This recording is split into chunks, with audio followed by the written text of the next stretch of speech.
ఉగ్రవాదులను ఉద్యమకారులుగా, రైతులను ఉగ్రవాదులులా చూడటం కాంగ్రెస్ పార్టీకి కొత్తేమీ కాదు. రైతులకు బేడీలు వేయడం సిగ్గుచేటు.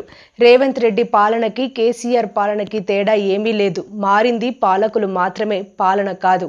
కేసీఆర్కి పట్టిన గతే రేవంత్ రెడ్డి ప్రభుత్వానికి పడుతుంది. దిష్టిబొమ్మ దగ్ధం కార్యక్రమంలో బీజేపీ నాయకులు. లగచర్ల రైతులకు బేడీలు వేసిన రాష్ట్ర ప్రభుత్వ వైఖరిని నిరసిస్తూ బీజేపీ రాష్ట్ర శాఖ పిలుపు మేరకు జిల్లా కేంద్రంలోని కొత్త బస్టాండ్ వద్ద బీజేపీ కిసాన్ మోర్చా ఆధ్వర్యంలో సీఎం రేవంత్ రెడ్డి దిష్టిబొమ్మ దగ్ధం చేయడం జరిగింది. ఈ సందర్భంగా బీజేపీ జిల్లా ప్రధాన కార్యదర్శి నరేందర్ రెడ్డి, కిసాన్ మోర్చా జిల్లా అధ్యక్షుడు భాస్కర్ రెడ్డి మాట్లాడుతూ ఉగ్రవాదులను ఉద్యమకారులుగా, రైతులను ఉగ్రవాదులుగా చూడటం కాంగ్రెస్ పార్టీకి కొత్తేమీ కాదని అన్నారు.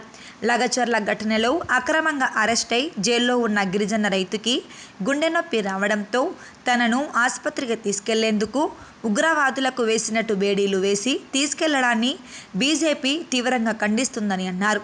రైతులకు బేడీలు వేయటం సిగ్గుచేటు అని ఆందోళన వ్యక్తం చేశారు.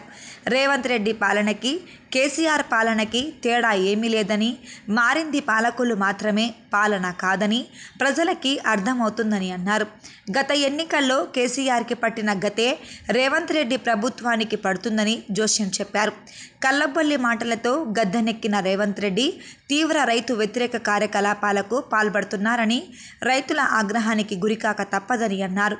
ఈ కార్యక్రమంలో బీజేపీ నాయకులు వేణు, రవీందర్, రాజు, రజనీకాంత్, రాజేష్, రాజగోపాల్, సాయి, గోవర్ధన్, మహేష్, ప్రభాకర్ తదితరులు పాల్గొన్నారు.